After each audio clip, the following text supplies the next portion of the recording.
就係今日 MIRROR 嘅最具重量級歌手姜濤咧，咁啊墮海。咁據知咧，佢就喺呢個西環嘅副食品市場對開啊墮海啦。咁之後咧，好快就救翻佢起身，而且佢亦都係清醒嘅。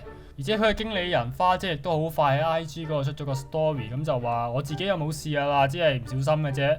咁當然啦，呢度講嘅我啊，當然係指姜濤啦。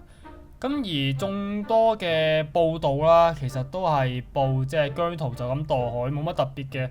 咁而比較特別嘅咧，就係文匯報咧就比較詳細咁講咗，就係佢墮海嘅原因咧係飲酒。咁但係咧都同我啱啱所講嘅一樣啦，就淨係得文匯報有報嘅啫。所以咧到底係真係假咧，我哋都係要有待睇一睇啦。咁而同時咧，我哋亦都即係我都比較好奇啊，到底就係佢喺邊一個位置、邊一個地方墮海㗎咧？咁我就上網 Google 啦，揾圖啦，係咪先？即係我而家我都唔會特登走去西環嗰邊㗎啦。咁我睇得到啦，就根據圖片所見咧，就好明顯係有圍欄啦。咁所以到底唔小心墮海係點樣呢？你唔小心即係跟咗碼頭嗰個位落海，定係你唔小心跨過咗個欄杆落海？